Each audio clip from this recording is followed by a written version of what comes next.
Okay, let's get to work. Da, da, da, da. All right, so let's just go over. Let's start sharing our screen.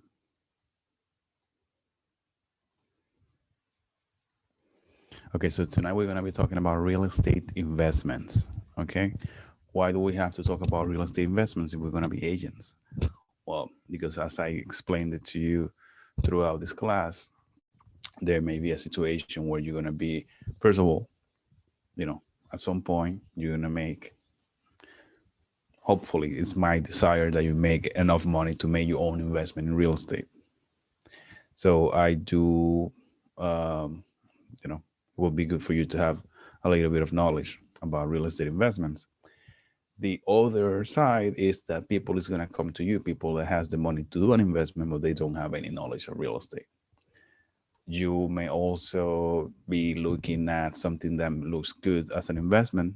You don't have the money, you don't have the resources, but you know the people who may be the ones that you will go to.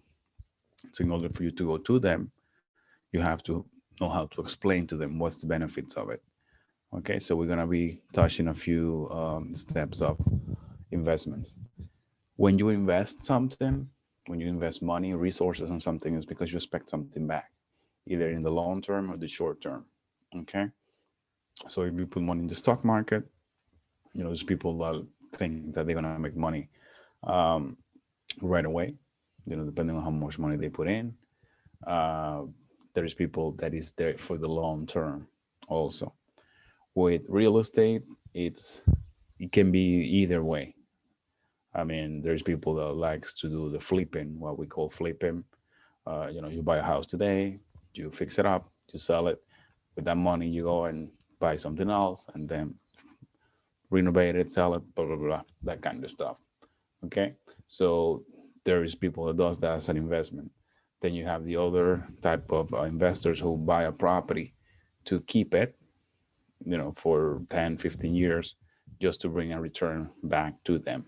Okay, instead of putting that money in the bank at 1% of interest, they put that money in a piece of real estate that brings back to them, 7, 8, 9% at the end of the year.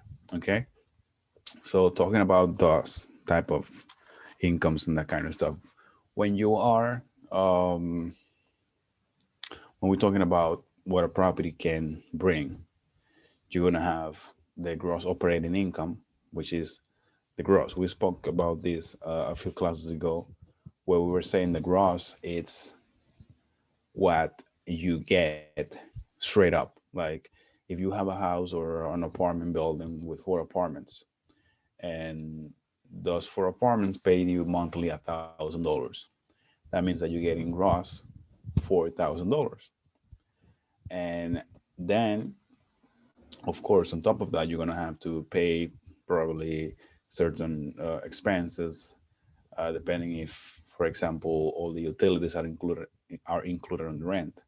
You're gonna have to pay for those utilities. Otherwise, you're gonna have to pay for the common lights for everyone. Maybe you're gonna have to pay for the heat for the whole building. Maybe you're gonna have to pay for the water for the whole building. Okay. Um, you most likely is gonna have to pay for maintenance for the whole building. So all those expenses is what we call operating expenses, because are the expenses that allow you to operate the investment, in this case the 4 apartment buildings. Okay, as an example. So when you take from your gross income the $4,000 you get every month, when you take the operating expenses, then that's what we call net operating income. Okay, net operating income is what you get after you take the expenses of your gross operating income. And that's like the most important piece. We call it NOI. We mentioned that when we're talking about capital rate. Remember, we were mentioning that that's one of the words that investors would like to hear. Uh, the amount of the capital rate that you can offer on a building, on a property investment. Okay, so they're gonna decide if it makes sense for them or not, depending on the location, depending on the size of the investment and all that kind of stuff. Okay, so what else do we have here?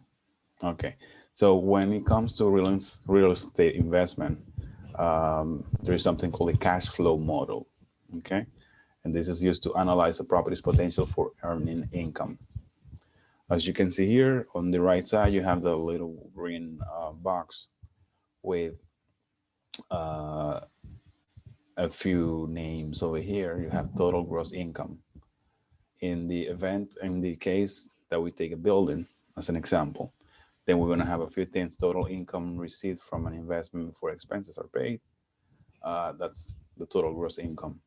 That will be minus the vacancy and the occupancy loss.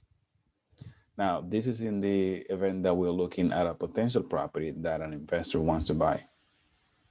So, in order for you to more or less figure out the amount of money that that property is going to bring to that investor, you need to show him a cash flow model. And you're going to say, well, that building has 10 units and they each one of them pays $1,000. So that's $10,000 a year, a month. Okay. So you figure out minus the vacancy and the occupancy loss. So the vacancy and occupancy loss is the losses associated with empty units. You may not have any empty units then, but you have to figure out that maybe at some point you're going to have some empty units for a few months. So just to play safe, you take one unit off, which is $1,000 off the regular, the out of the 10,000, you take 1,000 off, depending on where the location is, depending on the chances of that property becoming vacant, or that one of those apartments becoming vacant. That's going to give you the effective gross income. So the effective gross income, it's the total gross income minus the vacancy and occupancy loss. To that effective gross income, then you're going to take the expenses, which is what we are talking about before. Okay. And the expenses can be the fixed expenses, like so I was saying, maintenance, uh, common areas, lighting, and heating. If you pay heating for the whole building, that kind of stuff. And then you have all the kind of variable expenses, uh, like for example, cleaning the snow. It's part of maintenance. But if you have a huge building, you don't have, you don't use the same people that does the gardening maybe to clean the snow. So you hire a company to clean the snow every time there's a big storm. Okay, or maybe there is something that needs to be fixed, that one of the HVAC units got damaged and you need to invest in it. Okay, so that's a variable expense because it's something that doesn't happen all the time, but it's an expense. So when you take the expense of the effective gross income, then you get the NOI, which is the net operating income. Okay, now from that net operating income, you take what they call the debt service. And the debt service is the repayment of the mortgage loan. So in the event of course, that you are going, or your investor is going to take a loan, okay, which is a very common thing. I mean, big investors, they don't like to use their own money to invest. They like to use someone else, in this case, a bank or a lender, to purchase an investment. So they take that on the consideration when they're going to figure this out. So, well, I'm going to make this investment, but every month I'm going to have to pay this much amount in mortgage, in payments. So you're going to take from the net operating income, you're going to take the debt service. Okay. And then that's going to give you the cash flow. That's the cash flow of a specific property. Now, just remember, as you can see, it says before taxes. Now, those taxes are not the property taxes, because the property taxes go on the expenses of the property as fixed expenses. The before taxes means your individual taxes as a person or as an entity. Okay, that's what you're gonna add to your personal income taxes, money that comes as a money from portfolio income. Remember yesterday we were talking about portfolio and passive income and active income. So those taxes are the taxes that are the result of your passive income as a result of having a rental property that you own. Okay, that doesn't have nothing to do with property taxes. Property taxes will go into the expenses. Okay, guys. So I want you guys to uh, have this in mind when you are going to think about the investment of a property, or an investor wants to know if it makes sense or not for them to invest in a property. Now, the thing with the cash flow is that is this is the cash flow for a specific property, and you cannot figure out the taxes based on this property only, because maybe the investor has 20 more properties, and then he's getting more income from other properties. Therefore, his taxes that they're gonna have to he's gonna have to pay are gonna be more, because he's gonna be making more money. All right. So there's no way of figuring out. That's why these taxes are left out of the formula, because there is no way of figuring out how much taxes this person is gonna have to pay. Okay, based only on this property. All right. So there is an example here, Sarah's rental property, where she shows that her gross operating income in rent is 39,000.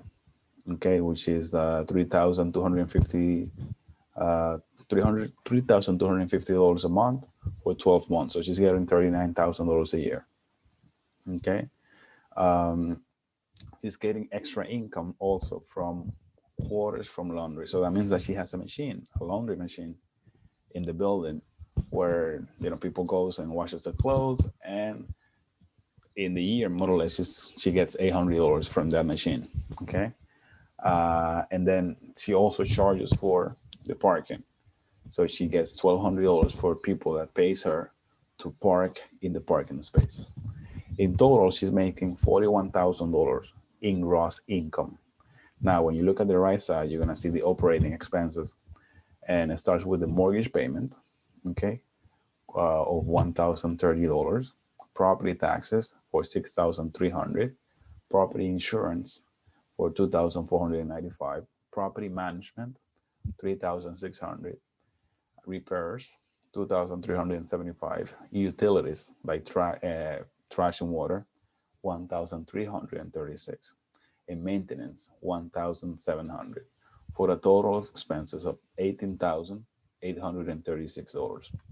When we go to the bottom, we see how you deduct from the gross operating income, you deduct the operating expenses.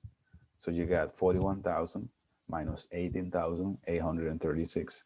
That will give you a net operating income of $22,164.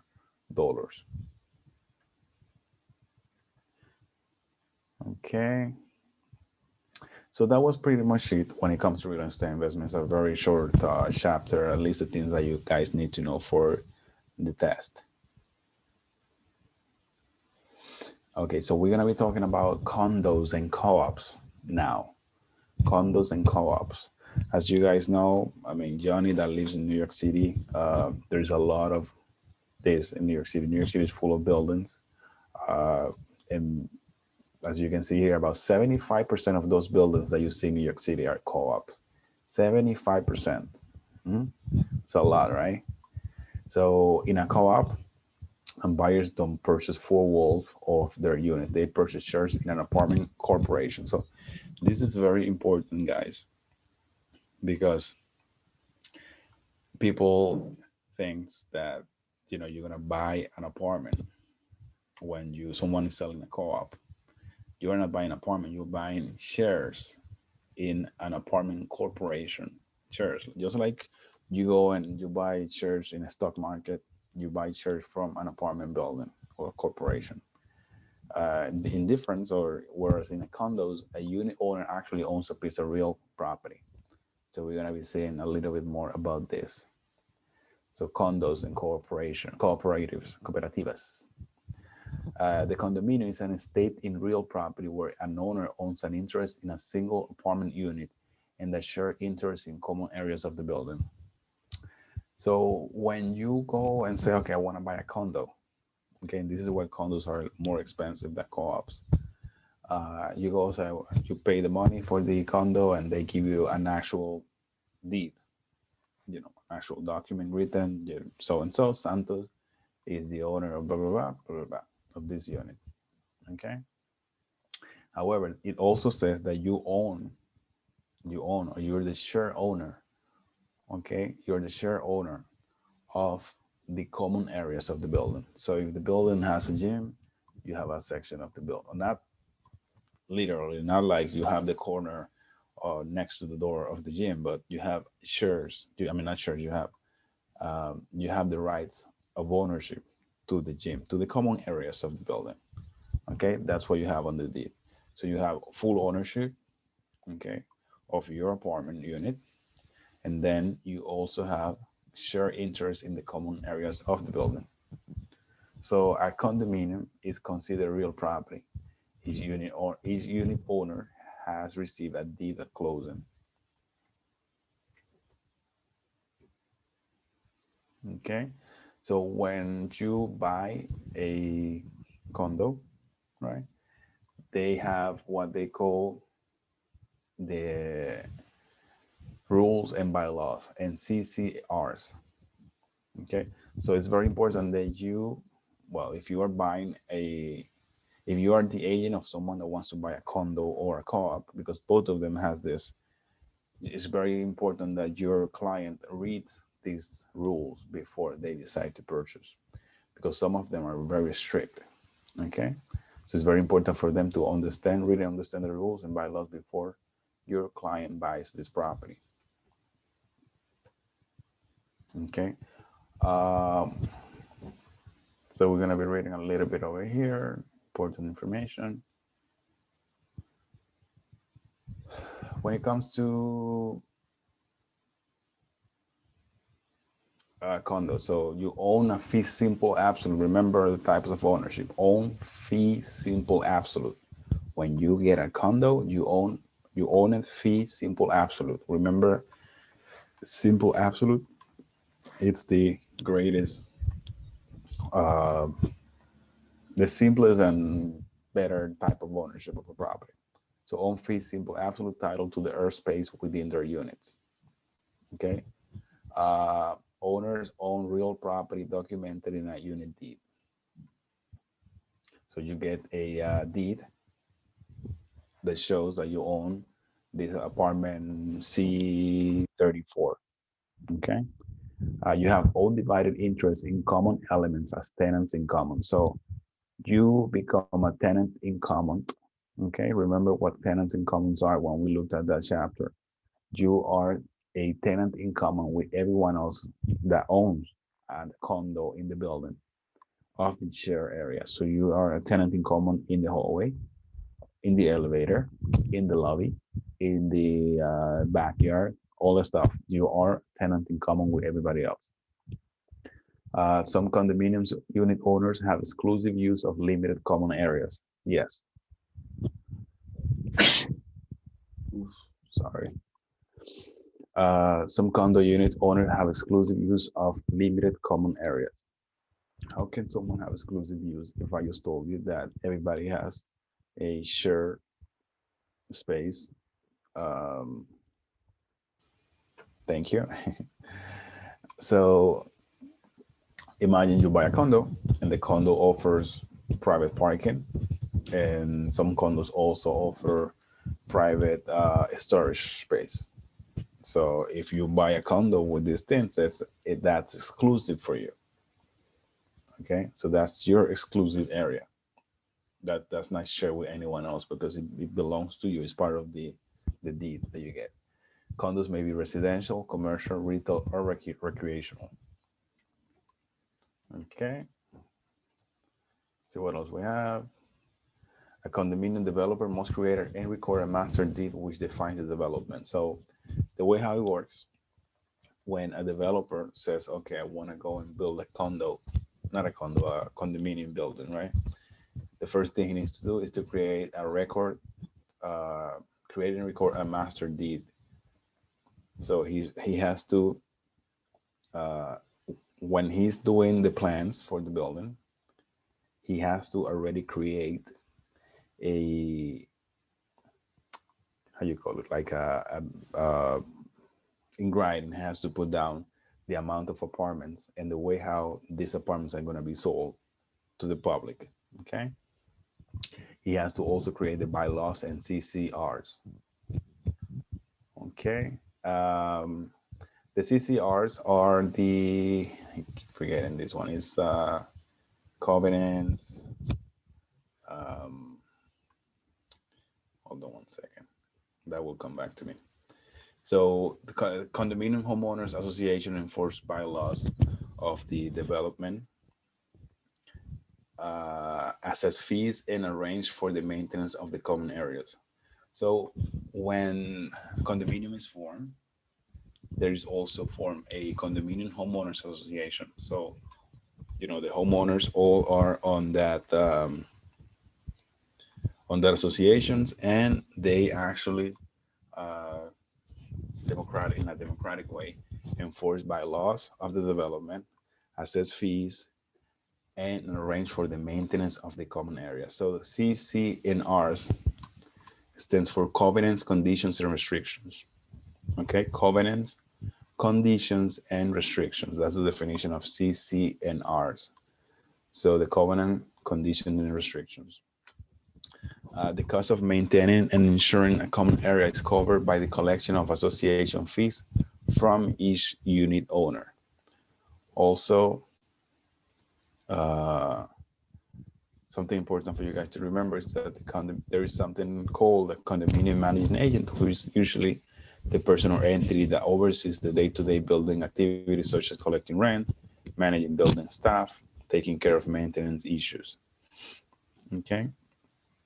Before we jump to the co-ops, I wanted to also remind you guys that since you get a deed, right, you get an actual deed, you will be um, responsible for paying your own taxes on your unit. Okay, so you get a tax bill directly to you when you pay your taxes. Okay, now we're gonna be talking about co-ops. Uh, Co-op is an apartment building owned by a corporation in which a tenancy in an apartment unit is obtained by purchase of shares of stock in the corporation, where the owner of such shares is entitled to occupy a specific apartment in the building. So once again, you do not own an apartment building. Okay, you are a owner of shares. You purchase shares or is of stocks in the corporation that owns this building.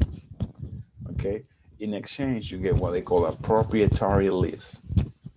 Okay, you don't get a regular deed. You get what they call a proprietary lease, um, which gives you the right to occupy the apartment. Okay, so remember that word, proprietary lease. Um, so something important for you guys to remember too is that shares of stock, the shares that you buy, okay, that you buy from a building, to be able to get a proprietary lease and then to be able to move into a co-op, those shares are not considered real property. They're considered personal property. Okay.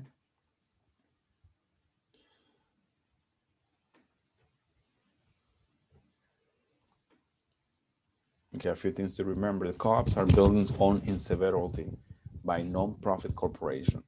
So remember, when we're talking about types of ownership, okay, you say you can be the owner of a property by as one person or by more than one co-ownership. Okay, or severalty by one single person or entity. In this case, is owned by one entity. In this case, a non-profit corporation. So co-op residents are called the cooperators, and they are shareholders in the corporation. Cooperators have a proprietary lease, as I mentioned before. Co-op residents do not own real property. Very important, guys. They do not own real property. Okay, what they own is an shares of stock. So their ownership interest is simply as personal property. Okay, cooperators pay a prorated share of the building's expenses and property taxes to the corporation. So, as opposed to a condo owner, first of all, you don't get a deed for your unit; you get a proprietary lease. Second of all, you don't have to pay taxes directly. You don't get a tax bill. You have to pay remember the famous HOA fees. Okay, the HOA fees include also the taxes that you're gonna pay to the corporation, because the corporation that holds the shares of all the residents of the building, they are the one that get the tax bill for the whole building. So then they prorate it to each one of the residents of the building, depending on how many shares they own. Okay. Cooperative is governed by the articles of incorporation, bylaws, CC&Rs, and the other rules and regulations. So just as a condo, a co-op also has their own regulations, but they also have the bylaws and the CC&Rs. The co-ops are taxed as though they are real property, real estate taxes, mortgage interest. So, as I said before, they are not taxed individually. They are taxed directly into the whole building. So the whole building gets one single tax bill, and they're in charge of sending each resident a, um, a separated charge based on how many shares they own. Cooperative shareholders usually have the authority to vote whether or not to allow a particular person to buy into the co-op. So this is a very important one, and this is like the most famous one that everybody's concerned about. So a co-op, um, they have the they have the authority to vote whether or not to allow a particular person to buy in. So if you want to buy a co-op, you have to submit to the co-op, to the shareholders, your information. They're going to evaluate you, and then they're going to vote to allow you to buy in or not. They say no, then you are not allowed in. Okay. Uh, Financing a co-op requires a share loan versus a mortgage. So instead, if you want to buy a co-op, then you will not get a mortgage. I mean, you will get a loan, but they don't call it mortgage because you are not buying real property. What you're buying is shares of of a corporation. Therefore, they call it share loan. Okay, because you're buying shares. Just remember that part. If you're buying a condo, you are getting a mortgage because you are getting a actual real property. Co-ops, you get a property title lease. Condo, you get a regular deed. Okay. There's something called the flip tax for your clients. So you guys to remember in case your client wants to sell a condo. The flip tax is a sell transfer fee charged by a co-op or condo in New York City. The flip tax varies by building and is typically documented in its property title lease and bylaws. So by the time if one of your clients wants to buy a condo or a co-op, when he's reading, he's going to see this information. He's going to say, well, when it's time for me to sell this building, I mean, this unit, I'm going to have to pay this much amount. So I'm going to have to put that on in their consideration when I'm putting a price for the unit. Okay. The same thing when one of your clients wants to sell a unit. He looks for you. He says, oh, look, I'm looking to sell my condo. So you have to remind to them and ask them, so what is your flip tax? Because maybe someone wants to sell a condo for $400,000 because they need the $400,000, not realizing that when they sell, they're going to have to pay this flip tax and they're going to end up with less than those $400,000. So they're going to have to sell it for more than that. Okay, so this is why it's important for you guys to remember this information. How much is the flip tax in New York City? The average flip tax in New York City is 1 to 3% of the sale price. Okay, 1 to 3% of the sale price. All right, so $100,000, 1,000, $200,000, 2,000, $400,000, $4,000. Okay, flip taxes come in many shapes and sizes: percentage of the gross sale price, set dollar amount per co-op share owned, flat fee dollar amount, percentage of the sale profit. That depends. That's all going to be on the bylaws and CC&Rs. Okay. Who pays the flip tax usually? Well, they're usually paid by the sellers, although this is negotiable. Um, The flip tax cannot be avoided.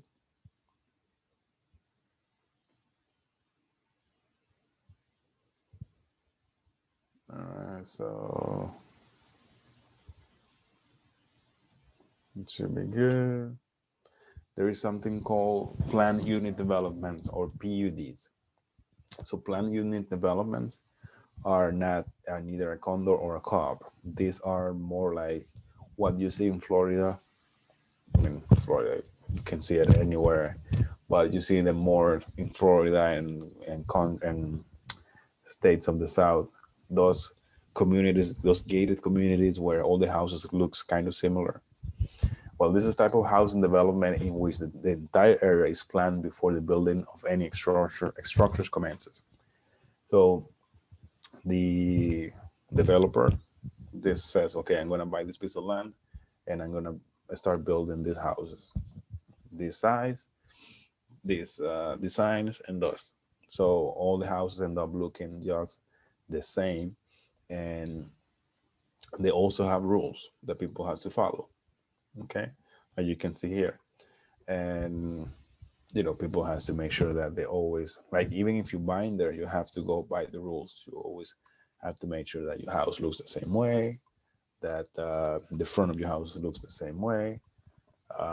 You cannot do any major alteration that can disturb the size of the property, all that stuff. So you are obligated to stick to that, okay? Because of these are restrictions that are on the deed. You do get a regular deed for your property, but it has the restrictions that you have to make sure that your house is always looking in the way how you found it. Okay.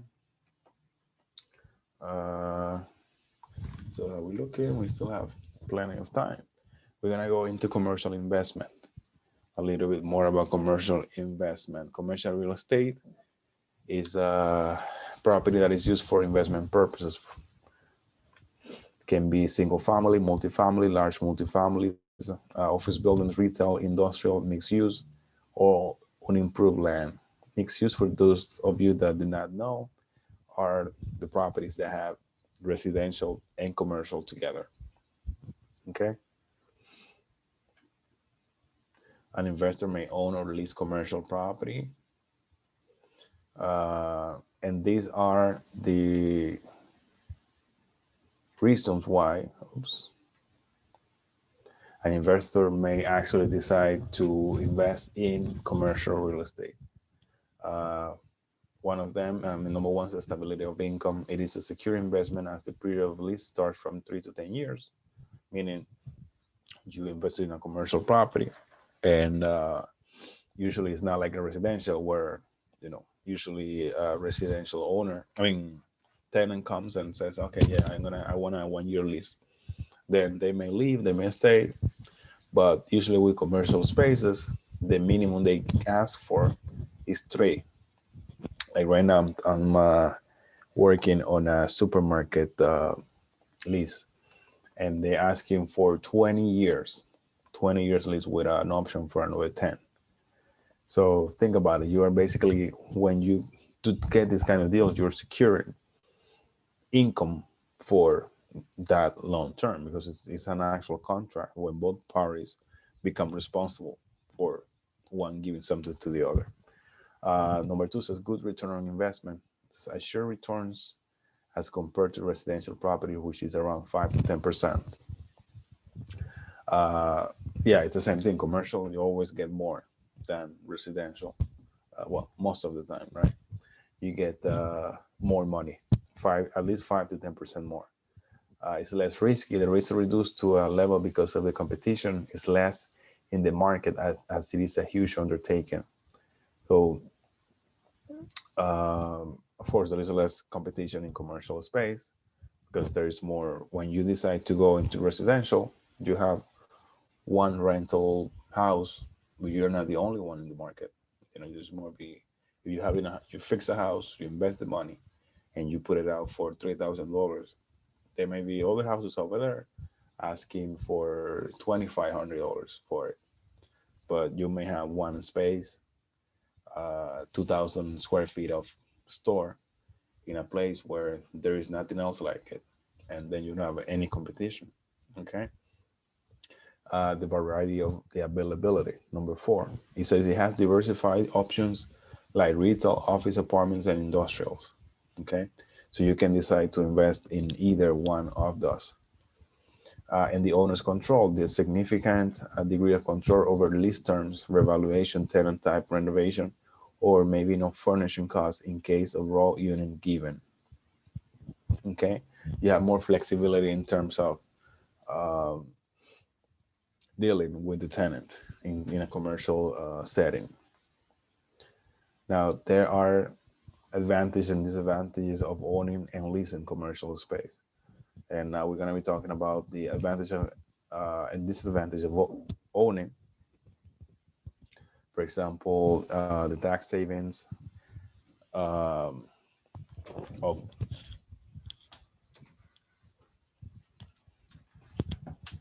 sorry. So the owning, we have the advantages of tax savings for the owner.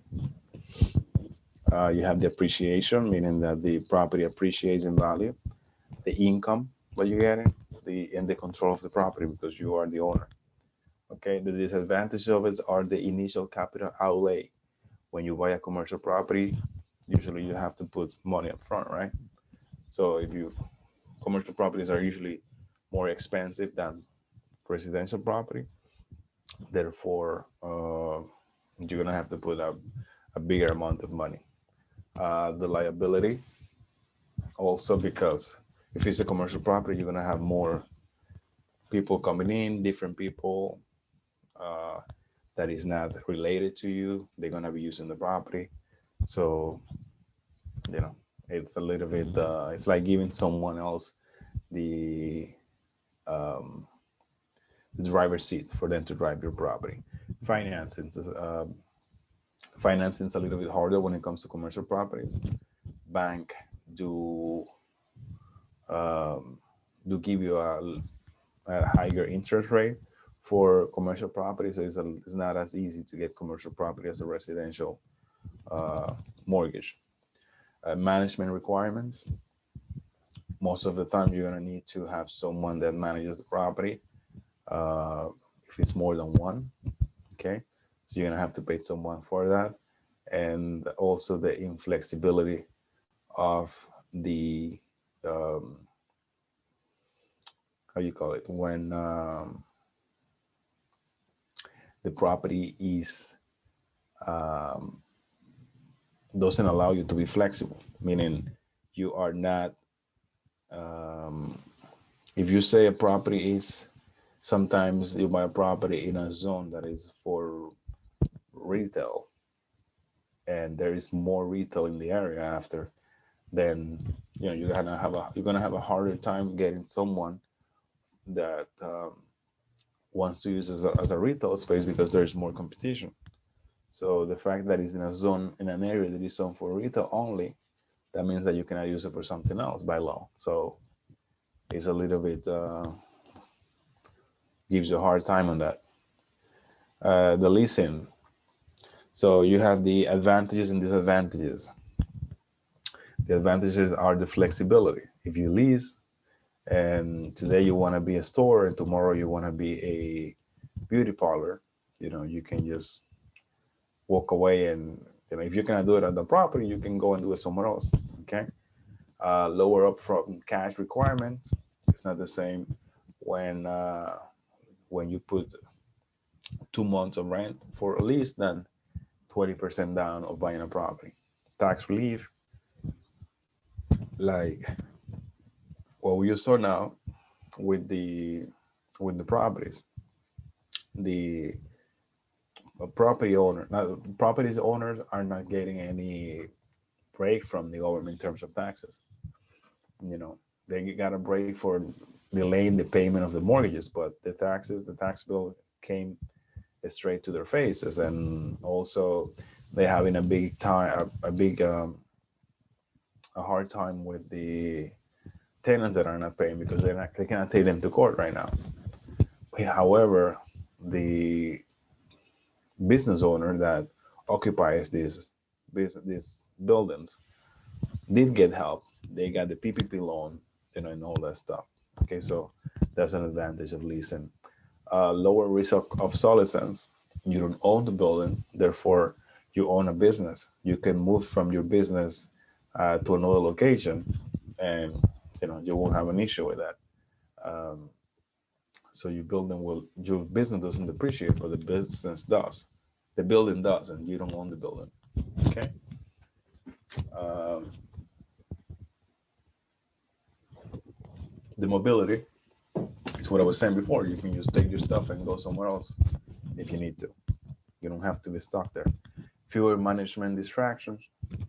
You don't have to worry about certain things depending on where you are to manage. Let's say if the owner is supposed to send someone to clean the snow in the wintertime, that's something you don't have to worry about because that's not your responsibility. Okay. Disadvantages of leasing are the loss of appreciation. Uh, so you do not get a why is the loss of appreciation? Seriously, if you don't own the building, why would you? I mean, I guess what they mean with the loss of appreciation is that if the business, uh, even if the building is getting appreciated. Let's say you have a store, a building with a store, and then next door there are other stores, and everything is occupied, everything is booming. The building appreciates in value, right? But the business, not necessarily. Maybe the business is not, that good. No one is coming in, so it doesn't make a difference. But the area is full of clients, but not the kind of clients that you need. I guess that's what they mean. Lack of control over the property. It's not your property, so you cannot really control it, right? A lack of operational control and changes. Same thing. It's not your property, so you have a limited control over the overall use of the building. And even though you get a tax relief, you get limited tax relief on the business. Okay. All right, let's leave it there for tonight, guys. Oops. It's 8:47. Let me see where we are. Hold on 1 second. 339, 368.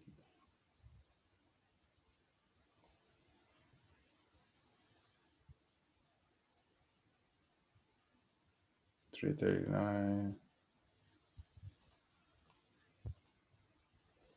Okay, yeah, I guess we have time to finish it tomorrow. All right, guys, let's jump to, does anyone has any question? Nope. All right, so let's jump to here.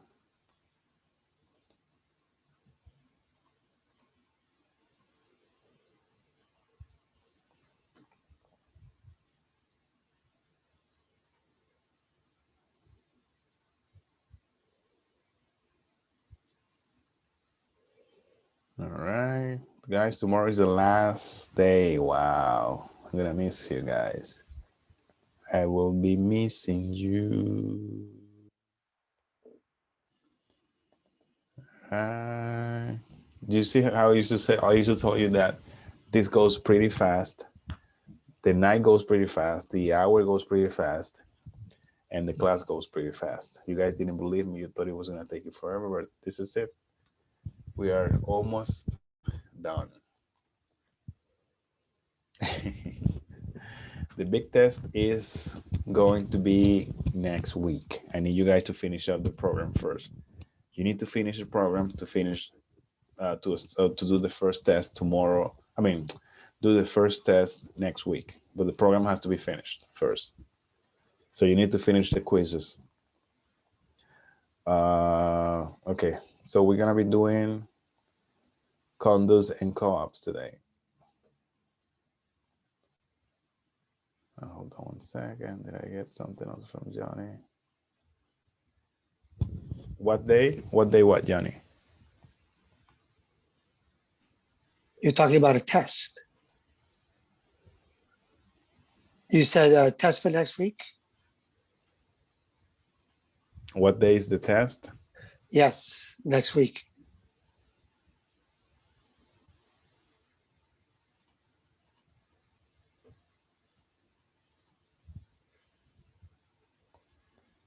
Johnny.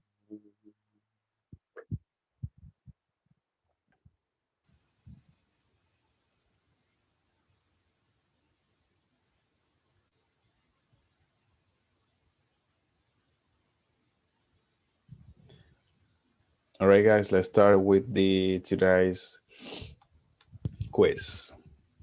The first one says, who does not own real property? Who does not own real property? Johnny says the C. Lori, who has a unit in a co-op. Lori, who has a unit in a co-op. What does Santos says?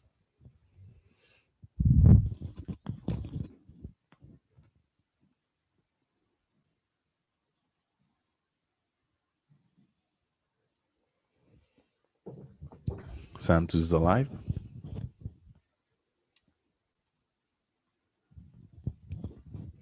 All right, let's test the C. Correct. Okay, what best describes ownership of a condo? Okay, Santos woke up. Santos says C. What best describes ownership of a condo? Airspace, common area, fee simple, absolute, tenants in common.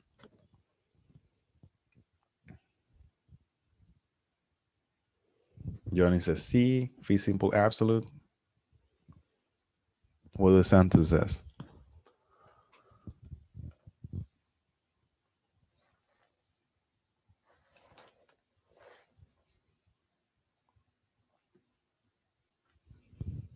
I'm going with the C. Santos says C. Okay, perfect. All right, very well done, guys. Fee simple, absolute, very well done. All right, John owns fee simple title to unit 30 and 5% of the common element. So, guys, I need you to read this question very well. John owns fee simple title to unit 30 and 5% of the common elements. What does John own?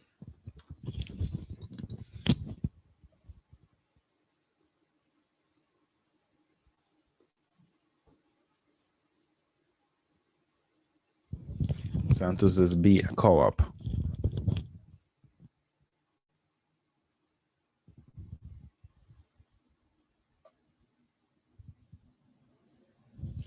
Johnny says C, a condo.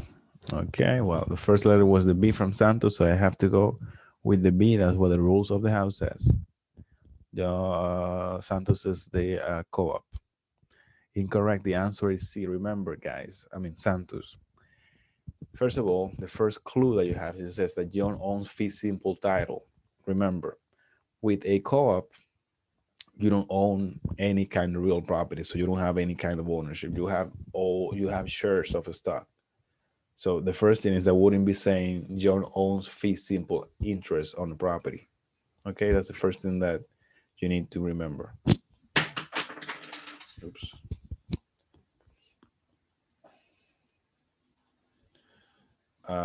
Fee simple title to a designated unit of airspace plus percentage ownership of common element in the property is called A.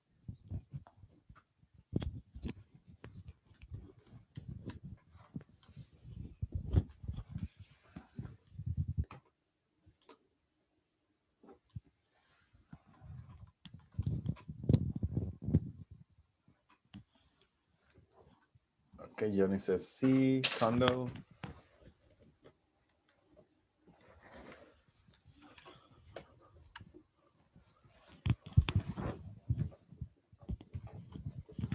Santos says C, I have two C's. Correct, the answer is C. Very well done, guys. All right, so an amount of money imposed by the co-op board for the transfer of ownership during the sale of a unit is A.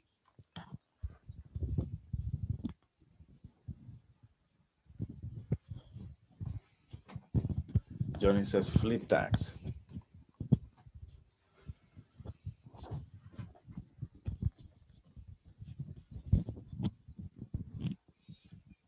Johnny says flip tax. Santos says tax abatement. All right, so I'm going with the first letter, flip tax, which is the Johnny. Correct. Flip tax. Huh? Flip tax, Santos. That's what we said. Flip tax. Flip tax comes from flip it. Which statement regarding condos ownership is correct?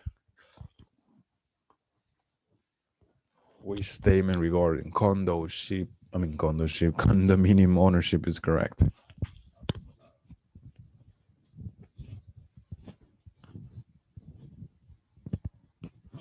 Johnny says D.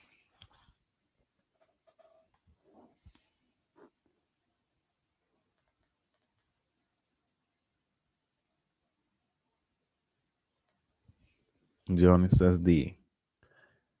Santos says D. I'm going with the D. Correct. Property taxes are levied against each unit separately. All right. David building has been divided into 2 condos. The first is made up of co-op residential units that are considered 1 condo unit, and the second unit is made up of a commercial unit.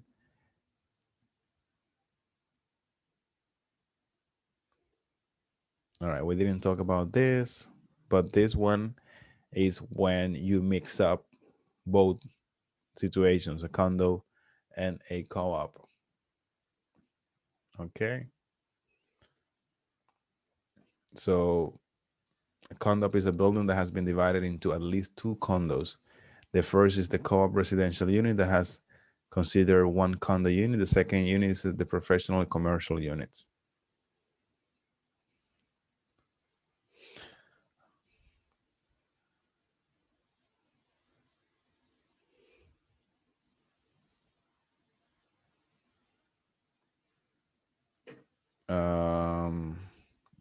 You know what? Let's do before we go. I want to do a few ones from investment. I think we did good with this one. You guys are pretty good on that. Let's see if I find one here.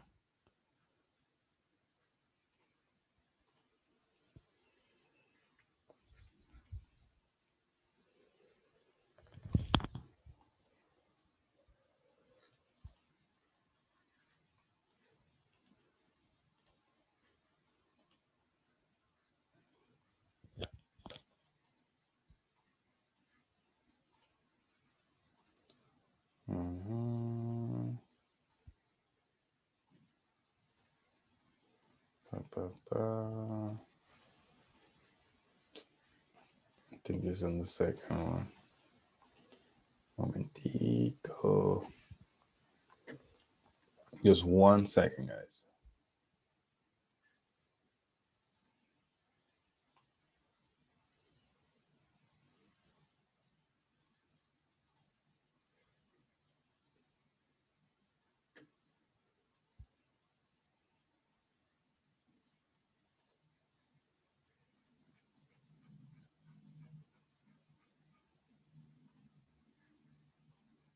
Okay, here we go. This is what I wanted you guys to. All right. JGA owns a building with 10 small office suites. The rent for each office is $2,000 per month. The average 20% vacancy. She averages 20% vacancy and collects $1,000 a year from the parking meters. What is the potential gross income for JJ's building?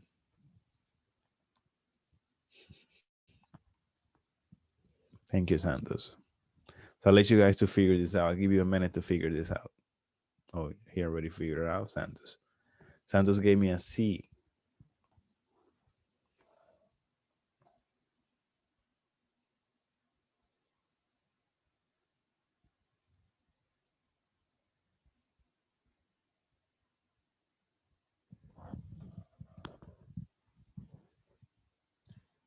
Santos said C. Let's see what Johnny has to say.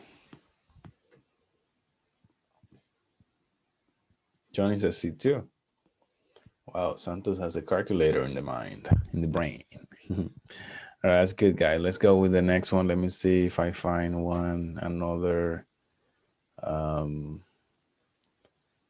you call it, another exercise.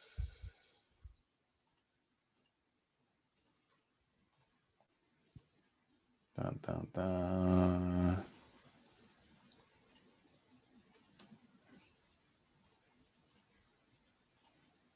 Really? There's no exercises. All right, here we go.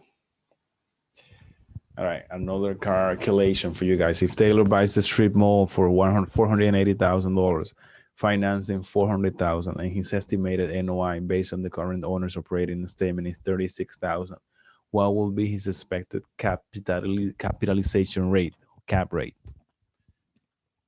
Remember we talked about cap rate a few days ago.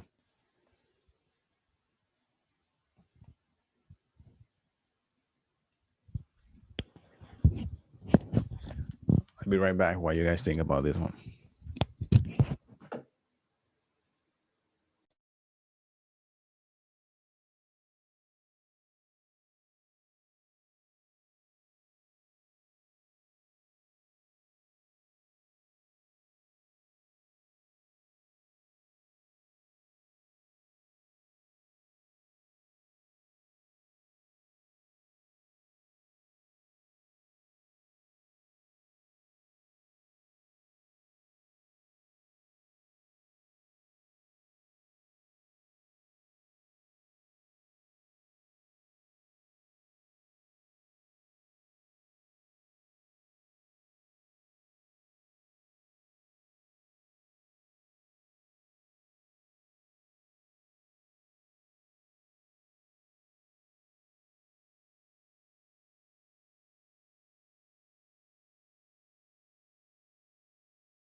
Okay, guys. So I see an A from Santos and a C from Johnny. So I'm going with the first letter, which is the A from Santos. Santos is 7.5. Very well done, Santos. It's very well done. So remember, Johnny, the cap rate can be used to estimate the annual return when you divide the income by the value. Okay. So in this case, the income was wait, when you divide income by the value, yeah. So 36,000 by 480,000. Okay, guys, I'm gonna leave it right here. Johnny, let's finish up those quizzes that we have left, including this one. And I will see you guys tomorrow for the last day of this class. Have a great night, guys.